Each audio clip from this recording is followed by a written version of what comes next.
Buenos días, hermanos, hermanas. Hoy día vamos a revisar el capítulo 7 de Apocalipsis. Ya hemos avanzado un buen trecho. Diríamos, hoy día vamos a hacer el primer tercio del libro, si es que completamos el capítulo 7. Lo último que vimos fue el sexto sello, donde ya comienza a verse los procesos cataclísmicos que vienen como parte también del juicio de Dios. Si nosotros recordamos un poco todo lo que hemos visto, veríamos que estamos analizando los sucesos que se van dando a partir del rapto de la iglesia. Inmediatamente después del rapto no ocurre la gran tribulación, sino que recuerden que cabalga el jinete en el caballo blanco, que es el anticristo, y comienza después a ser rojo como la guerra, por causa de la guerra, negro por causa de la escasez, y amarillo por causa de la mortandad y todo lo que eso significa.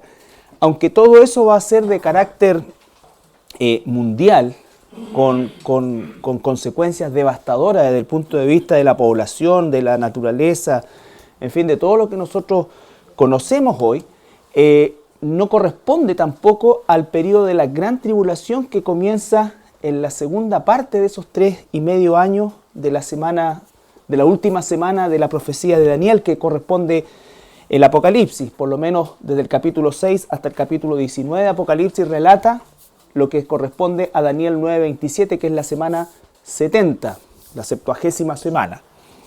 ¿Ya? Recuerde que no estamos, por muchas personas dicen, bueno, los 144.000 son sellados antes de los 3 años y medio, después de los 3 años y medio.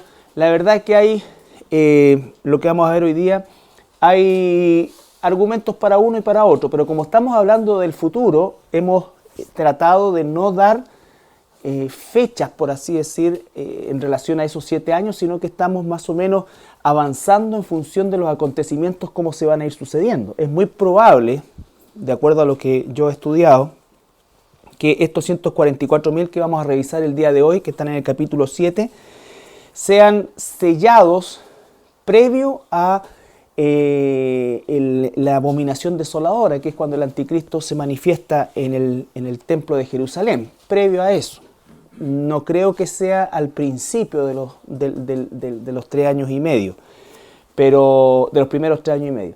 Pero podría ser que sí, no lo sabemos. El punto es que van a ver estos 144.000 que vamos a ver el día de hoy y vamos a estudiar a quiénes corresponden y cuál va a ser su función en este periodo de tiempo. Entonces vamos a leer capítulo 7 de Apocalipsis desde el versículo 1 hasta el 8. Después de esto vi 4 ángeles en pie sobre los 4 ángulos de la tierra, que detenían los 4 vientos de la tierra, para que no soplase viento alguno sobre la tierra, ni sobre el mar, ni sobre ningún árbol. Vi también a otro ángel que subía de donde sale el sol, y tenía el sello del Dios vivo. Y clamó a gran voz a los 4 ángeles, a quienes se les había dado el poder de hacer daño a la tierra y al mar, diciendo: No hagáis daño a la tierra, ni al mar, ni a los árboles, hasta que hayamos sellado en sus frentes a los siervos de nuestro Dios. Y oí el número de los sellados, 144.000 sellados de todas las tribus de los hijos de Israel. De la tribu de Judá, 12.000 sellados. De la tribu de Rubén, 12.000 sellados. De la tribu de Gad, 12.000 sellados.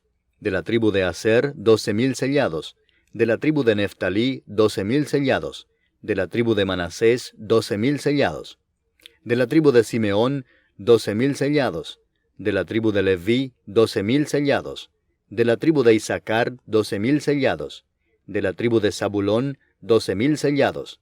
De la tribu de José, 12.000 sellados. De la tribu de Benjamín, 12.000 sellados. Ya.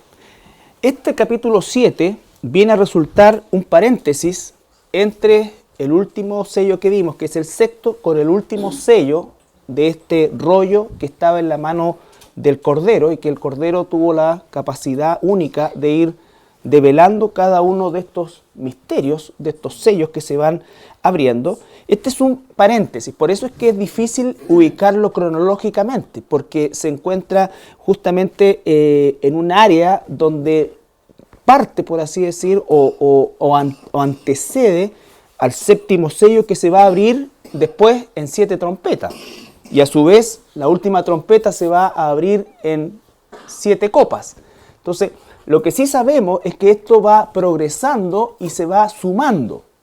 Se va sumando. O sea, a las catástrofes de los primeros 4 sellos va a continuar, y más el sexto sello, va a continuar todo lo que viene después. Entonces, 144.000. Después de esto vi 4 ángeles en pie sobre los 4 ángulos de la tierra. Los 4 ángulos de la tierra, por mucho tiempo se pensó que este era una alusión a que la tierra era plana, ¿no es cierto? Pero lo que está diciendo en realidad es los 4 puntos cardinales que siempre vamos a encontrar, norte, sur, este, oeste, ¿ya? Entonces, estos 4 ángeles que tienen una misión, esa misión va a ser destruir o hacer juicio sobre la creación de Dios. Pero se detiene ese juicio hasta que haya un sellamiento de 144.000, ¿no es cierto?, ciudadanos israelíes, étnicamente hablando, que van a pertenecer a cada una de las tribus que ahí se nombra. Ahora, dice que estos ángeles lo primero que van a hacer es van a detener los vientos. Cuando uno dice van a detener los vientos, hay 2 lecturas, ¿ya? Una que es la lectura climatológica, por así decir, que va a significar, o lo que va a significar que no hayan vientos, que no hayan corrientes y una serie de otras cosas que va a provocar una serie de trastornos también a nivel de lo que es el clima. La no existencia de vientos va a generar una serie de trastornos en el clima. Pero también en la Biblia el término viento, ahora figurativamente, significan calamidades, situaciones que en definitiva son tormentosas para las personas en sí, ¿ya? Entonces, como sea que se lea esto, lo que va a suceder es que estos 4 ángeles, por orden de Dios, van a detener su juicio o el juicio que traen hasta que se produzca el sellamiento de estos 144.000 israelitas. Esto no es figurativo, los israelitas son israelitas. Recuerden que esta es la semana 70 de el pueblo de Dios, ¿no es cierto?, que es Israel, cuando Daniel escribe, y la ciudad de Dios, que es Jerusalén, ¿ya? Aunque Jerusalén es el centro de la profecía, todo lo que está ocurriendo aquí tiene carácter universal o mundial, ¿ya? Entonces, después dice que sale otro ángel que viene del oriente, de donde sale el sol, que vendría a ser el oriente, y suponemos que viene justamente de la tierra de Jerusalén, viene de parte de Dios, y Él es el que da la orden. Él es el que da la orden de parte de Dios. Dice, vi también a otro ángel que subía de donde sale el sol y tenía el sello del Dios vivo. Y clamó a gran voz a los 4 ángeles a quienes se les había dado poder de hacer daño a la tierra y al mar, diciendo, ¿qué es lo que dice? No hagáis daño a la tierra, al mar, ni a los árboles, hasta que hayamos sellado en sus frentes a los siervos de nuestro Dios. Y comienza a nombrar de las distintas tribus de Israel 12.000 de cada uno. Ahora, algunos ponen algunos reparos porque, por ejemplo, comienza con Judá y no con Rubén, que es el primogénito, ¿ya? Sin embargo, nosotros tenemos que entender que Judá es la tribu principal porque es la tribu mesiánica, aunque Rubén tenía la preponderancia carnal por el hecho de ser el primogénito, no es la tribu mesiánica. La tribu más importante de Israel, y así lo ha demostrado también la historia, es la tribu de Judá, ¿ya? Entonces, como vemos que las tribus de Israel se perdieron, recuerdan ustedes el cautiverio asirio, antes de Cristo, 700 años antes de Cristo, fueron llevados cautivos por los asirios, las 10 tribus del norte, que se llama también Efraín o la tierra de Samaria, fueron esparcidos por el mundo y de esas tribus nunca más se volvió a reunir un número tal que pudiera establecer efectivamente la concepción tribal que originalmente tenía Israel. prevaleciendo solamente la tribu de Judá y en parte también la tribu de Benjamín. Hasta el día de hoy se conoce en Israel personas de la tribu de Judá o judíos y los benjaminitas también, ¿ya? De donde provenía el rey Saúl, el primer rey de Israel. Ahora, en este instante en el que nos encontramos acá, efectivamente Dios sabe quién es quién, ¿no es cierto? Así que la reunión para él no es ningún problema, reunir 12.000 de cada tribu. Esto es porque la nación de Israel, a esta altura, va a haberse constituido, el Estado de Israel, perdón, ya va a haberse constituido como una nación. ¿Por qué? Porque van a tener su templo, van a tener su oficio sacerdotal, van a adquirir la identidad como pueblo. El Estado de Israel es un concepto para ellos netamente político. Existen políticamente y existen, ¿no es cierto?, como un Estado soberano. Sin embargo, el concepto de nación para los judíos está, eso es algo que lo aprendí allá mismo, está relacionado directamente con la concepción del templo. O sea, en la identidad de los judíos, independiente hoy día de que los judíos sean básicamente ateos, ellos su identidad la canalizan como tal a través de la existencia del templo. Si no hay templo, por supuesto que para la gran mayoría constituye un ente cosmopolita, histórico, en fin, lo que tú quieras. Es como desenterrar las puertas de Babilonia que hizo Saddam Hussein para darle el carácter de reino otra vez a Irak. Entonces es una cosa más o menos de esas características que es muy importante para la gente del Medio Oriente, que son culturas sumamente antiguas. Pero obviamente su concepto de nación está relacionado al templo. Entonces ya a esa altura es muy probable que las tribus de alguna manera se hayan reconstituido, ¿no es cierto? Y que Israel efectivamente en Israel estén viviendo personas de estas tribus que hayan vuelto, que hayan regresado, que hayan sido descubiertas, que se hayan reorganizado, en fin. Israel ha invertido millones de dólares en estatales, vean ustedes lo importante que es para ellos, millones de dólares estatales para hacer una serie de estudios étnicos y la búsqueda de las tribus perdidas, ¿ya?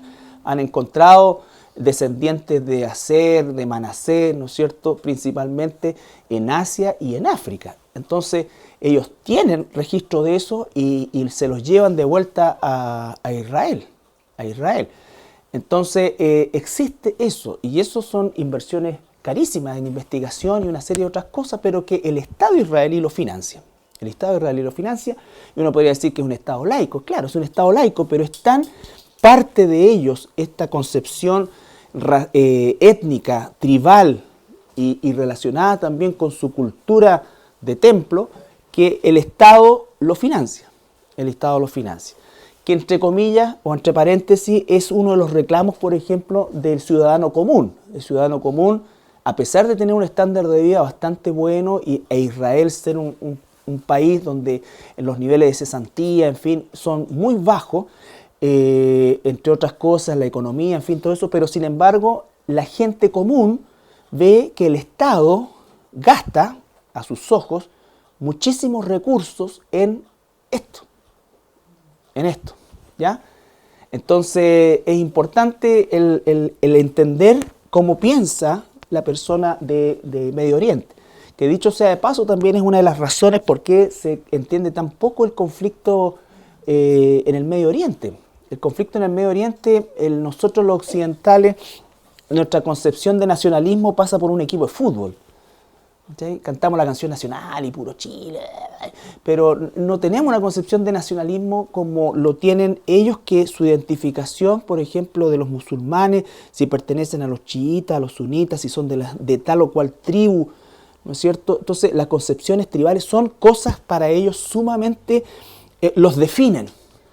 A nosotros no nos define ser chileno, ya no confundamos el chauvinismo, ¿no es cierto?, deportivo con el concepto de nacionalidad, porque nosotros nos vamos a vivir a Estados Unidos y en 2 meses estamos hablando como ellos y vistiéndonos como ellos, comiendo lo que ellos. Eso no pasa con la gente que tiene una identidad como la del Medio Oriente, ¿Ya? Entonces, por eso el problema en Medio Oriente es un problema étnico-religioso más que territorial. Ya lo territorial, por supuesto que existe, pero está sujeto a esto otro. Está sujeto a esto otro. Entonces, eso pasa con los judíos. Cualquiera podría decir, ¿por qué tanto hinchan con el templo, que el templo, que el templo? Pero es así, ¿ya? Es así. Entonces, estos 144.000 son efectivamente judíos. No son testigos de Jehová, no son ningún tipo de otro personaje. ¿Por qué? Porque a estas alturas, todas esas sectas están ya bajo el gran paraguas del falso profeta, ¿no es cierto?, en esta religión única, entre otras cosas. ¿Ya? Ahora bien,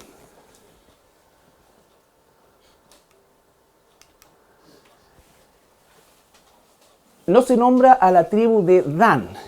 La tribu de Dan es una tribu que fue sumamente cuestionada porque a pesar que todas las tribus de Israel de alguna u otra manera cayeron en la idolatría, la tribu de Dan fue la que, digamos, lo hizo con mayor depravación, y nosotros podemos leer en Génesis 49, 16 al 18. Dan juzgará a su pueblo como una de las tribus de Israel. Será Dan serpiente junto al camino, víbora junto a la senda, que muerde los talones del caballo y hace caer hacia atrás al jinete. Tu salvación esperé, oh Jehová. Ese juicio que dice ahí significa que Dan, de alguna manera, traicionará a su pueblo.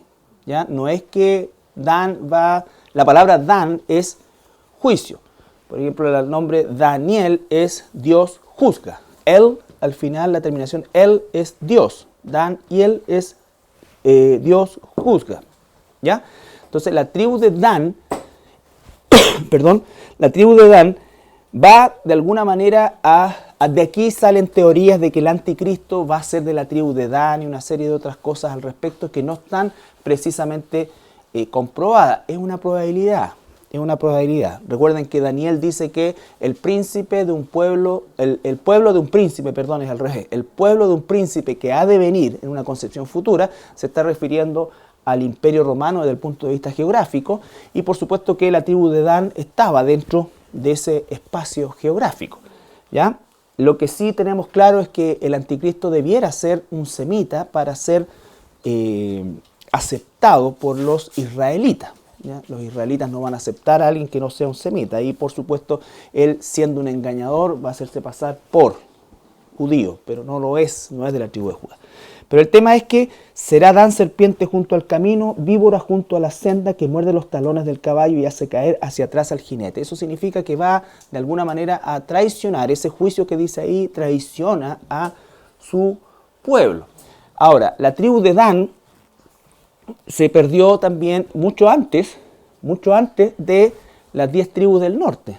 La tribu de Dan comienza a perderse en el traslado de lo que es el Éxodo. ¿Ya? En algún momento esta tribu de Dan se fue girando o fue yéndose hacia el lado de los griegos, hacia el lado del mar y específicamente el Mediterráneo, y llegaron incluso a Micenas, que son territorios griegos, ¿ya? Y ahí ellos fueron conocidos por el trabajo que hacían en el oro. E incluso los griegos o la literatura griega, la Ilíada, la Odisea, nombra a los danaitas, que eran los que fabricaban todas las estructuras o las estatuas de oro. ¿Ya? Entonces hay una historia bien confusa en relación a Dan, y ese es probablemente también estamos especulando ahí, el por qué no están nombrados en estas 12 tribus de los cuales se sacan estos 12.000 hombres. Claro, pero después vamos a ver que más adelante en Apocalipsis vuelve a ser nombrado. O sea, que finalmente Dios igual va a restaurar la tribu de Dan. ¿Ya? ¿Se nombra a Manasés como... Claro. O sea, para que sean las 12 tribus, incluye a Manasés. Exacto. Recuerden que Manasés y Efraín eran hijos de José. Ellos reciben heredad por causa de que Jacob los acoge como hijos también. ¿Ya? Pero originalmente los 12 hijos de Jacob ¿no es cierto?, no incluyen a Manasés y Efraín. La situación de Manasés y Efraín es una situación que corresponde a la mano de Jacob, que le da también preponderancia o título o estándar de hijo a sus nietos. ¿Estamos? Que eso incluso en la repartición del territorio causó muchos problemas, porque si uno mira la división de las tribus en el mapa cuando fue la división de José, Manasés tiene un pedazo pero gigantesco, ¿ya? Entonces, estamos claros, esa es una de las razones que se esgrime como posible, yo pienso que sí, las por cuales Dan no es incluido dentro de esta selección de 144.000 que van a tener una función bien clara. Ahora, el nombre, el sello que aparece ahí, ¿no es cierto?, es como el estampar con un anillo, ¿ya? Es frágil, es fragizo, ¿ya? Entonces, ellos son sellados. ¿Dónde son sellados? En la frente, ¿no es cierto? Nosotros tenemos el sello del Espíritu Santo, ¿ya? Entonces somos sellados por el Espíritu Santo, claro, en el corazón. Nuestro sello, a diferencia de esto, la definición del sello que recibimos nosotros es un sello que no se ve, es un sello que se debiera expresar, ¿no es cierto? Como cristianos nosotros debiéramos tener el sello de Dios en nuestras decisiones, en nuestras acciones. Pero al parecer, por lo que dice la palabra, acá este sello va a identificar también físicamente, el sello de alguna manera se va a ver, ¿ya? Es como en el caso de nosotros es caragma, el sello que ocupa la palabra de Dios ahí, que es un sello que puede ser visible o puede ser invisible, ¿ya? Pero este específicamente es visible porque era el sello real, ¿no es cierto?, que se colocaba sobre todo sobre la correspondencia o las leyes que se iban a promulgar. Tenemos después, ¿qué dice? Ellos, ¿cuál va a ser el ministerio de ellos? Ellos llevarán el evangelio al mundo después del rapto de la iglesia. Puse después del rapto de la iglesia porque, como te digo, no hay una forma de ubicarlo antes de la mitad o después de la mitad. Pienso que va a ser al final de la primera mitad que va a ocurrir esto. Pero alguien podría decir, ¿por qué no al principio? También podría tener razón. En fin, son muchos sucesos que están ocurriendo en un periodo de tiempo muy corto. Sin embargo, obviamente esto va a ocurrir después del rapto. Después del rapto. Mateo 24:14. Recuerden ustedes que Mateo 24 es también un resumen de Apocalipsis capítulo 6 al 19. Está hablando de ese periodo. Mateo 24:14. Y será predicado este evangelio del reino en todo el mundo, para testimonio a todas las naciones, y entonces vendrá el fin. ¿Por qué sabemos que este pasaje corresponde a este tiempo?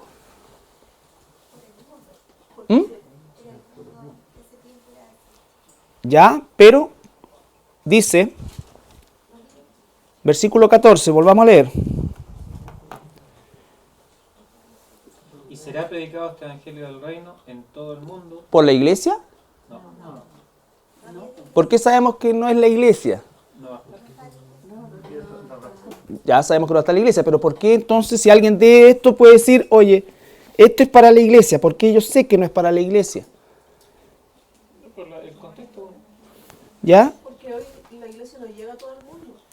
Ya, supongamos que llegara. Pero dice, ¿y entonces vendrá qué cosa? ¿El rapto? No, el fin. Por lo tanto, no es al principio, o sea, no es la iglesia, porque la iglesia no estamos esperando el fin, nosotros estamos esperando el rapto. El fin es el último periodo de esos 7 años. Entonces, estos 144.000 judíos o israelitas van a llevar el evangelio a todo el mundo, y por eso es que decimos nosotros que va a haber una conversión gigantesca de personas, cual un avivamiento espiritual genuino, cual nunca lo ha habido. ¿Y por qué va a ser genuino? Porque en este tiempo no van a estar las condiciones como ahora, en la cual nosotros podemos darnos ciertos, entre comillas, malamente hablando, lujos con respecto a lo que es el evangelio. Si nosotros volvemos a Apocalipsis, capítulo 7, versículo 9, Después de esto miré, y he aquí una gran multitud, la cual nadie podía contar, de todas naciones y tribus y pueblos y lenguas, que estaban delante del trono y en la presencia del Cordero, vestidos de ropas blancas y con palmas en las manos. ya, ¿quiénes son esas multitudes de ropas blancas? Fíjense, después de esto, ¿después de qué? Después del ministerio de los 144.000. Ahora, por favor, a partir del capítulo 6 de Apocalipsis, nosotros tenemos este intervalo del capítulo 7, pero que el capítulo 7 es, ¿no es cierto?, el sellamiento de los 144.000, pero también nos muestra una visión futura que se va a ir ampliando en el 8, o que se va a ir especificando en el 8, el 9, el 10. No es que lo del 8 pase después de lo del 7, esto es como el resumen, ¿ya? Al final del tiempo, vamos a ver nosotros en el cielo, ¿qué cosa? Una gran multitud, ¿de qué? Cual nadie podía contar. Y la pregunta es, ¿esa gente de dónde vino? Versículo 13. Entonces uno de los ancianos habló diciéndome, estos que están vestidos de ropas blancas, ¿quiénes son y de dónde han venido?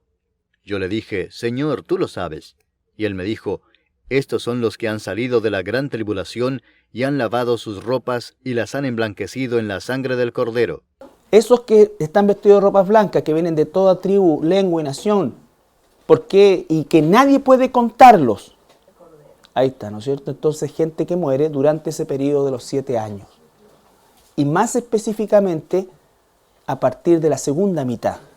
¿Ya? Recuerden que la segunda mitad se suele llamar la gran tribulación. ¿Ya? La gran tribulación. Que es una división que es posible hacerla, pero que no es que sean dos tiempos o dos cosas distintas, sino que son más bien 2 etapas. La primera, recuerden ustedes que es como horizontal porque son los desastres del gobierno del anticristo. La injusticia ha llevado al límite, todo lo que nosotros hoy día conocemos como corrupción, lo que sea, ha llevado al límite, las guerras entre naciones por peleas digamos, de territoriales, económicas, las que sean, el hambre que conocemos que hay en el mundo, pero amplificado por 1000, pero siempre todavía, a pesar de que no olviden que es Dios siempre el que está en control, pero de alguna manera podríamos ser y echarle una culpa al aspecto horizontal. Por eso es que todavía ellos dicen que va a haber paz y prosperidad y de repente va a venir, ¿no es cierto?, destrucción repentina. Y eso se está refiriendo al capítulo 6 en adelante, que viene, ¿qué cosa? Todo lo que ya los mismos gobernantes, reyes, siervos que vimos en el capítulo, ¿no es cierto?, en el 6º sello, van a decir, realmente esto es de Dios. Pero en vez de arrepentirse, ¿qué van a hacer? ¿Se acuerdan? Se esconden, ¿ya? Se esconden.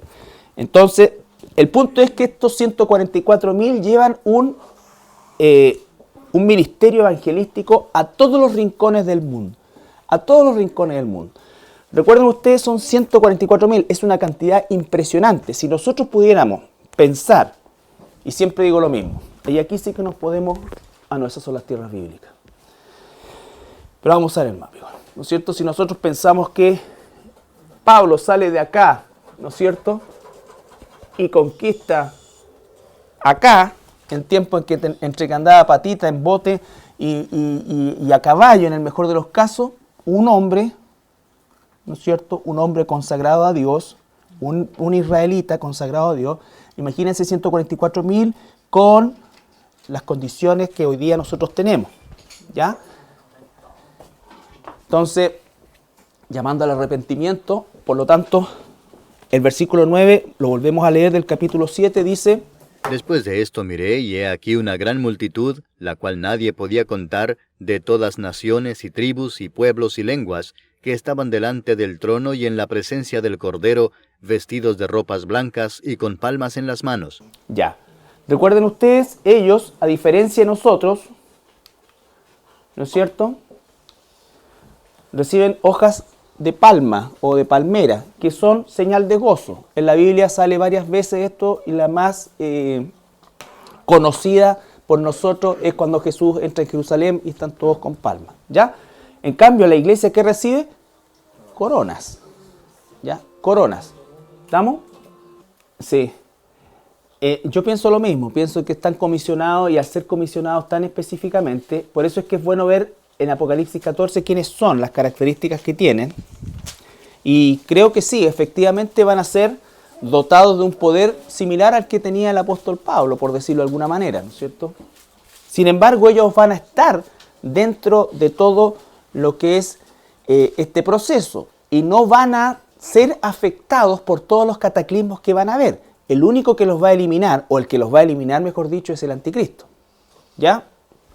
Ese sello, Carlito, igual es como una marca de pertenencia, o sea, a quién le pertenece. Así como, por ejemplo, después el anticristo sí que va a poner la marca de la bestia, digamos, en el fondo como diciendo, estos pertenecen a la bestia. Exacto. Y estos pertenecen a Dios. Exacto. Por eso es que la identificación, cuando lleguemos a ese punto, la identificación física que puedan tener estos 144.000 va a ser visible también. Porque la del anticristo, aunque no va a ser visible, va a ser detectable, leíble, ¿ya? Apocalipsis 14, perdón, sí, eso es parte del trabajo de los 144.000. Ahora, el pasaje que quería leer es el 14 de Apocalipsis, pero del 1 al 5. Después miré, y he aquí el Cordero estaba en pie sobre el monte de Sión, y con él 144.000 que tenían el nombre de él y el de su Padre escrito en la frente. Y oí una voz del cielo como estruendo de muchas aguas, y como sonido de un gran trueno, y la voz que oí era como de arpistas que tocaban sus arpas. Y cantaban un cántico nuevo delante del trono, y delante de los 4 seres vivientes y de los ancianos. Y nadie podía aprender el cántico sino aquellos 144.000 que fueron redimidos de entre los de la tierra. Estos son los que no se contaminaron con mujeres, pues son vírgenes. Estos son los que siguen al Cordero por donde quiera que va. Estos fueron redimidos de entre los hombres como primicias para Dios y para el Cordero, y en sus bocas no fue hallada mentira, pues son sin mancha delante del trono de Dios. Ya.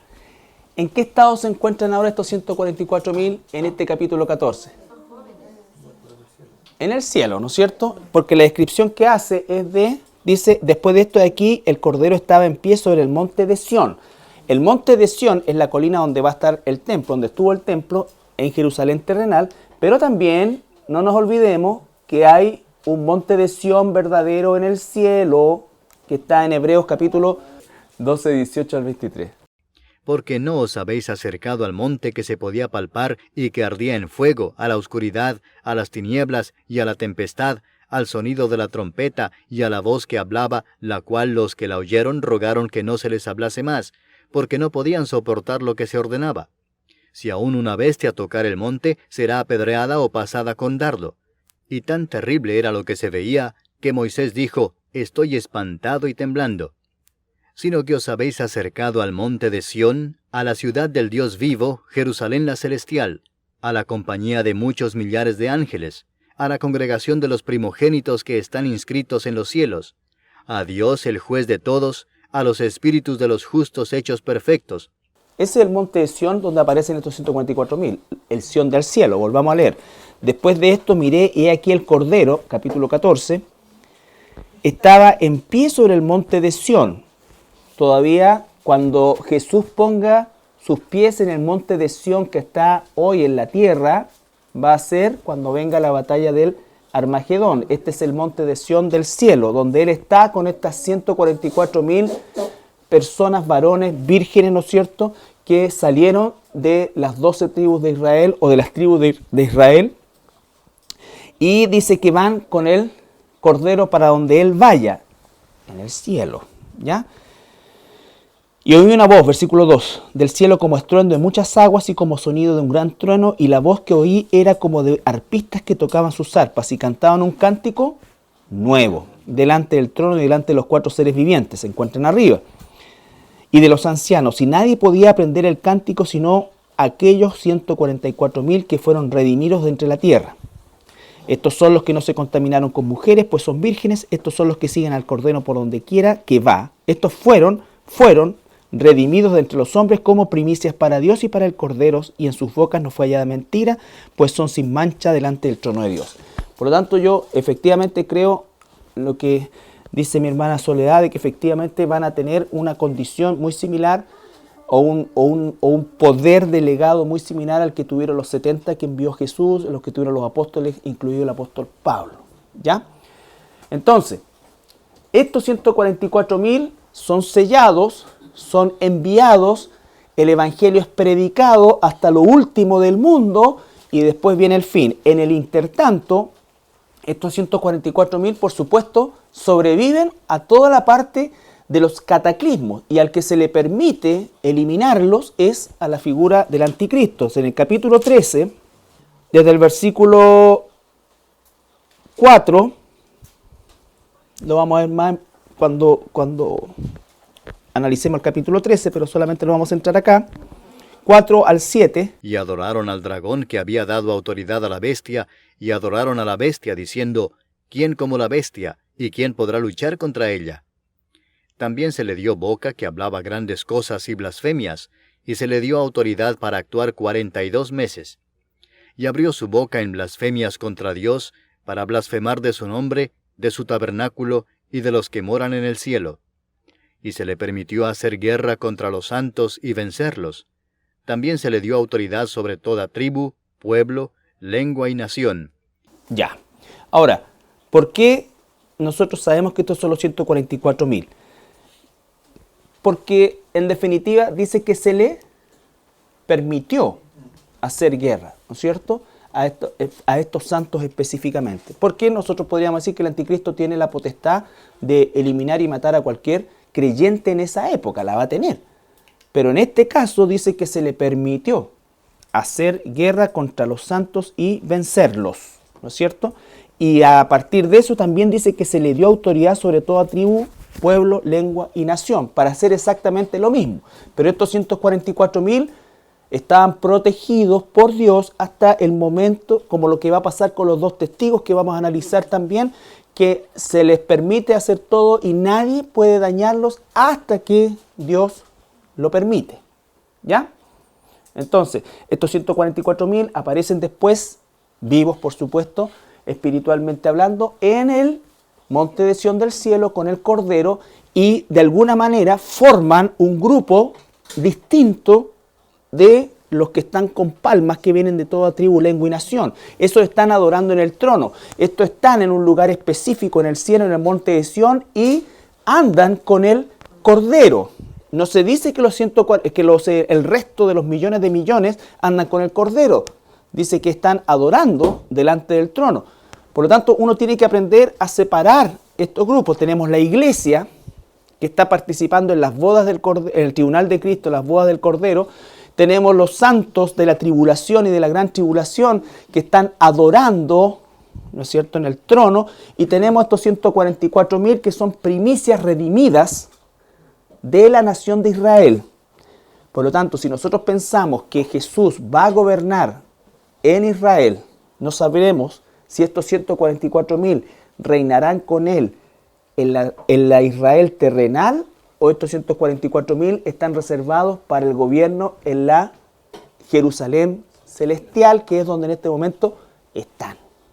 ¿Estamos? Bien. Ahora, esta multitud de ropas blancas que aparece en el capítulo 7, versículo 9, que acabamos de leer. Ahora sí leemos Apocalipsis 7, 9 al 17. Algo anticipamos ya en los pasajes anteriores. Apocalipsis 7, 9 al 17. Después de esto miré, y he aquí una gran multitud, la cual nadie podía contar, de todas naciones y tribus y pueblos y lenguas, que estaban delante del trono y en la presencia del Cordero, vestidos de ropas blancas y con palmas en las manos. Y clamaban a gran voz diciendo, La salvación pertenece a nuestro Dios que está sentado en el trono y al Cordero. Y todos los ángeles estaban en pie alrededor del trono, y de los ancianos y de los 4 seres vivientes, y se postraron sobre sus rostros delante del trono, y adoraron a Dios, diciendo, Amén. La bendición y la gloria y la sabiduría y la acción de gracias, y la honra y el poder y la fortaleza, sean a nuestro Dios por los siglos de los siglos. Amén. Entonces uno de los ancianos habló diciéndome, estos que están vestidos de ropas blancas, ¿quiénes son y de dónde han venido? Yo le dije, Señor, tú lo sabes. Y él me dijo, estos son los que han salido de la gran tribulación y han lavado sus ropas y las han emblanquecido en la sangre del Cordero. Por esto están delante del trono de Dios y le sirven día y noche en su templo, y el que está sentado sobre el trono extenderá su tabernáculo sobre ellos. Ya no tendrán hambre ni sed, y el sol no caerá más sobre ellos, ni calor alguno, porque el Cordero que está en medio del trono los pastoreará, y los guiará a fuentes de aguas de vida, y Dios enjugará toda lágrima de los ojos de ellos. ¿Qué nos dice entonces? Que estos son los que salieron de la gran tribulación. Si nosotros leemos el capítulo 5 de Apocalipsis, O sea, ellos también van a sufrir producto de las cosas que van a ocurrir, del sol quemándolo. claro, claro, porque ellos no son los 144.000, los 144.000 van a resistir todo eso. Van a ser solamente eliminados por el anticristo, cuando se le permita, claro. Y ellos van a predicar a todas las naciones. A todas las naciones. Por eso dice Mateo 24:14, el evangelio del reino va a ser predicado a todas las naciones y vendrá el fin. ¿Ya? Significa eso que su ministerio se va a extender hasta claro, los albores del final. 6 años, Claro, 8 meses, 6 una años. cosa así. Entonces, eso es importante saberlo. Muchos piensan que estos van a salir a predicar a partir de los 3 años y medio, pero es muy probable que sea antes de ese periodo. Eso uno no lo puede establecer porque no está exactamente, se puede pensar lo uno o se puede pensar lo otro. El punto es que van a salir y que ellos van a tener un ministerio bien determinado. Y lo otro que van a ser sellados en el momento que se abra este séptimo sello. Exactamente, Antes no. exacto. Por eso este es un paréntesis. Y esta multitud también, o sea, por lo que uno ha leído, es la que conoce la palabra, que no se va a dejar marcar. Claro, todo eso lo vamos a ver, por eso es que a partir del capítulo 8 viene el detalle de lo que estamos viendo acá. Acá estamos viendo el comienzo y el final, en un resumen. Pero a partir de eso va a venir justamente, millones van a salir, si no todos, van a salir de rechazar la marca del anticristo, ¿no es cierto? Por eso es que dice que van a descansar, ¿de qué cosa? Ya no tendrán hambre ni sed, y el sol no caerá más sobre ellos, ni calor alguno, porque el Cordero que está en medio del trono los pastoreará y los guiará a fuentes de aguas vivas. Dios enjugará toda lágrima en los ojos de ellos. ¿No es cierto? Nos dice eso de la iglesia, a pesar que la iglesia ha sufrido y hay tiempos de martirio en la iglesia, claro que sí, pero la iglesia no recibe esto, no recibe a la gente de la gran tribulación, lo que significa que cualquier martirio que haya sufrido la iglesia a lo largo de su historia, quizás todo el martirio sumado, no se va a comparar al sufrimiento que van a tener estos hermanos nuestros, Los santos de la gran tribulación. los santos de la gran tribulación, exacto, ¿sí? Al igual que, bueno, nuestro Señor Jesús en su tiempo tenía el poder, era Dios, al igual que el apóstol Pablo, no hay que hacerse la idea de que ellos van a ir con un poder especial, prácticamente mágico, de convertir a la gente. No. El Señor les va a entregar lo que Él ya tiene destinado que así sean, y obviamente como en los tiempos de Jesús y de Pablo y en los días de hoy, muchos sí y otros no, y eso no quiere decir que todo el mundo se va No. a convertir, como se puede llegar en algún momento a pensar. No. Ellos van a salir con un poder especial, no.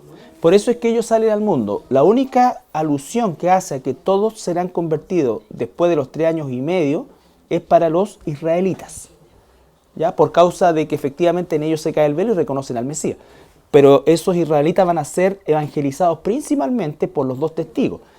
Digo principalmente, uno no puede ser en esto dogmático, decir los 144.000 nunca le van a predicar a los israelitas, no, pero el ministerio principal de los 144.000 es al mundo, a todas las naciones, ¿ya? Entonces ese es el avivamiento, por eso es que uno escucha muchas veces en conceptos misioneros estos pasajes y hay que ir hasta lo último del mundo. Claro, es un mandato de Dios, y aun cuando la iglesia hoy día ha llegado a lugares recónditos, no ha llegado a todos los lugares, pero ha llegado a muchísimos lugares recónditos, pero no es el avivamiento que estamos viendo. Los corazones más preparados por el Señor para recibir y ser salvos va a ser en ese tiempo. Ahora, estos hombres, sin duda alguna, van a tener, al igual que los 70 que Dios destinó, al igual que el apóstol Pablo, que los apóstoles, van a tener poder seguramente para resucitar, para una serie de otras cosas, lo cual, como no lo fue tampoco en el tiempo de Jesús, tampoco garantiza que por el milagro la gente se va a convertir. Nunca va a ser así, siempre se van a convertir los que Dios ya ha predestinado. Pero otra cosa es el tema de la capacidad que ellos van a tener. Van a tener que tener una capacidad especial porque mientras todo el mundo se esté quemando por la temperatura que va a haber en ese tiempo, ellos no, ¿no es cierto? Entonces a eso se refiere. Van a tener una capacidad especial en ese sentido. Pero no es que por las señales la gente va a convertirse toda. No, no, no. Al contrario. O sea, aunque van a ser millones, la gran mayoría se va a perder. Sí, por eso es lo único que el Señor no es que aumente Él la maldad. Lo que hace es que deja de retener la maldad. Y entonces se desboca la maldad del ser humano. Ahora uno tiene que, por eso es que es tan sobrenatural todo esto, porque los que reciban al Señor en ese tiempo, ¿no es cierto?, fueron destinados para ese tiempo, así como Dios destinó que hubiera ciertas personas en ciertas épocas, esta época fue y está puesta para estas personas. Nosotros recuerda que tenemos que predicar horizontalmente pensando que depende de nosotros, pero sabiendo que es Dios soberano, ¿no es cierto? Porque nosotros podríamos decir, ¿para qué vamos a leer todo esto si nosotros no vamos ni a estar en esta cuestión? ¿Ya? Pero muchos de los que conocemos sí van a estar en esto. Entonces, ¿por qué conocemos esto? ¿Por qué enseñamos esto? Porque este es el llamado al cual la gente, cuando uno dice el mensaje de la cruz es locura, no está solamente pensando en que la salvación es por gracia, que lo es, y eso ya es una locura. Es esto, ¿no es cierto? Si tú en este momento comienzas a enseñar esto, la gente va a empezar a pensar qué cosa, que estamos locos. Porque ellos, ¿qué es lo que ven en el horizonte? Ven cada vez un mundo mejor, un mundo más tecnológico, un mundo más cercano, las barreras fuera, más abierto, muchas más posibilidades. Todo eso ve. Entonces, ¿de qué me estáis hablando? ¿Te entiendes? Esa es la realidad de las cosas. Todos están pensando, todo el mundo se proyecta. A mí me entristece el corazón, de verdad. Porque también tengo hijos, igual que usted, y todas las cosas, y ellos están y tienen sus ilusiones, no se las voy a quitar bajo ningún punto de vista, pero siempre trayéndolos al aterrizar. Po. Si ellos hacen todo para la gloria de Dios, bueno, cuando les toque, les toque. ¿Entiendes? Pero hoy día, ¿el mundo en qué está? Realmente en una carrera loca por alcanzar cosas, proyectarse, todo. Y esto va así, pues ya está quedando casi la parte de atrás del Titanic nomás, donde se agarró el DiCaprio, ¿no es cierto? Eso es lo que está quedando, ¿ya? Pero la banda sigue tocando y toda la misma historia, sí, es una muy buena imagen. Entonces, nosotros sabemos esto y la advertencia nuestra que hoy día puede resultar una locura va a ser, ¿no es cierto?, lo que quizás Dios use para despertar la semilla de los que hoy día están fuera. ¿Ya? Entonces, esta multitud de ropas blancas corresponden a esos hermanos que serán agregados por medio de el dolor, el tormento, el sufrimiento, la fidelidad de ellos. ¿Ya? Y dice que se les dan ropas blancas. La palabra blanco ahí es leuco, de donde viene leucocito, glóbulo blanco. Claro. La pureza y la redención. Bueno, Mateo 17:2 habla de Jesucristo. Apocalipsis 17:8 habla también de la pureza, que significa la ropa blanca, la redención. Los redimidos se les dan ropas blancas. El color que hay en el cielo es blanco. La ropa es blanca. No sé si las personas son todas blancas, pero la ropa es blanca, ¿ya? La moda en el cielo es monótona. Todo blanco, ¿ya? Nada, no hay ninguna cosa. Toda ropa blanca, ¿ya? Claro. Piensen ustedes que nosotros, ¿cuándo se cambian de ropa los animales? Nunca, ¿no es cierto? Porque originalmente su belleza se encuentra en lo que son, como son. Nosotros por causa del pecado, comenzamos a cubrirnos. Y después la cobertura la transformamos en moda. Pecaminosizamos aún más eso, entonces transformamos las cosas y vamos dando y dando. Y para peor, la moda del siglo XX y lo que va del siglo XXI, a las mujeres la hacen puro maricueca. Perdón, borra eso, Pablito. Y por eso es que a los maricuecas les gustan las mujeres como Pablo Escoba, ¿no es cierto? Que no tengan nada, porque a ellos no les gustan las mujeres. Entonces ellos son los que han traído toda esa cuestión. ¿Qué tú te vas a acostar con una escoba? No sé. Entonces esa imagen ni siquiera viene de un hombre. ¿Ya? De un hombre. ¿Ah? Claro, o sea, imagínate que los íconos de la moda son mujeres enfermas. Y eso entra en la mente de nuestras hijas, principalmente. ¿Ya? Lo bueno que la mayoría no le hace caso.